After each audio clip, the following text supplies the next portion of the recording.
নমস্কার, আমি Atindra Ghosh, centre for protection of democratic requirement of India, তার short form CPDR India human rights অর্গানাইজেশনের আমি অল ইন্ডিয়ান জেনারেল সেক্রেটারি এবং ফাউন্ডার।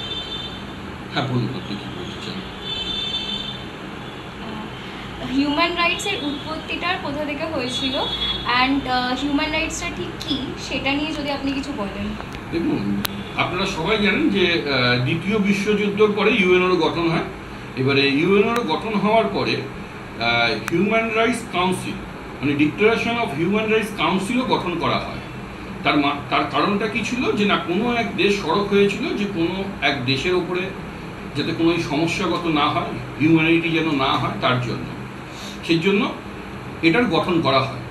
এবং সেই সময় ইউএনও থেকে একজনকে অ্যাপয়েন্ট করা হয় যিনি অধ্যক্ষ হিসেবে কাজ করেছিলেন এই হিউম্যান রাইটস আইনটাকে তৈরি করার জন্য, এবং তার নাম ছিলেন এলিওনর রুজভেল্ট। তিনি 1946-এ দায়িত্ব পান এবং তিনি 2 বছর সময় নিয়েছিলেন মানবাধিকার আইনটা তৈরি করার জন্য। এবং 1948-এ উনি ইউএনওর মহাসভাতে ইউনাইটেড অফ নেশন অফ অর্গানাইজেশনে এটাকে পেশ করে এবং তাতে 30 আর্টিকেলস রয়েছে। তাতে মানবের সম্বন্ধে যা যা তার মৌলিক অধিকার, গণতান্ত্রিক অধিকার, ডেমোক্রেটিক অধিকার, সব অধিকার ওখানে লেখা রয়েছে। এবং সেই ক্ষেত্রে সেটিকে ইউএনওর মহাসভা 10 ডিসেম্বর 1948-এ পাশ করে দেওয়া হয়। তারপর থেকে সারা পৃথিবীর বুকে 10 ডিসেম্বর মানবাধিকার দিবস মানে ইন্টারন্যাশনাল মানবাধিকার দিবস নামে পরিচিত।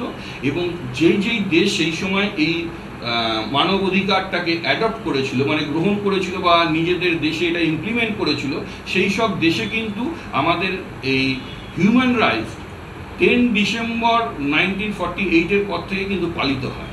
এবং সেই সময়ও কিন্তু আমাদের ভারতবর্ষ মানবাধিকার আইন পাশ হয়নি, কিন্তু চিরকাল মানবাধিকার খরণ ভারতবর্ষে হয়ে গেছে। তারপর 1993 তৎকালীন প্রধানমন্ত্রী নরসিমহা রাও ইউএনওর চাপে, যেহেতু একটা থার্ড ওয়ার্ল্ড কান্ট্রি আমাদের এবং সেখানে কোনো অনুদান বন্ধ হয়ে যাবে, তা ইউএনওর চাপে তখন আমাদের এই মানব অধিকার আইনটা পাশ করতে বাধ্য হয়। তাহলে পাক্কা 45 বছর পর 12ই October national rights human rights council গঠন হয় আমাদের দিল্লিতে, এবং তারপর থেকে আমাদের ভারতবর্ষে হিউম্যান রাইটসটা লাগু হয়েছে। কিন্তু তার আগেও বাবা সাহেব আম্বেদকর যে আমাদের সংবিধানটা লিখেছিলেন, সেই সংবিধানেও কিন্তু আমাদের মানব অধিকার সম্বন্ধে লেখা আছে। অনেক কিছুই আপনারা সেখানে পড়লে পাবেন।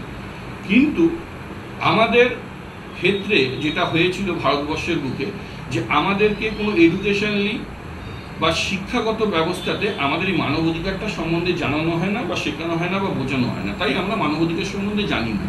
তাই আমাদের মানব অধিকারটা চিরকাল হরণ হয়েছে, আমাদের উপরে অত্যাচার হয়েছে, আমাদের উপরে নানাভাবে মানসিকভাবে নির্যাতিত আমরা হয়েছি।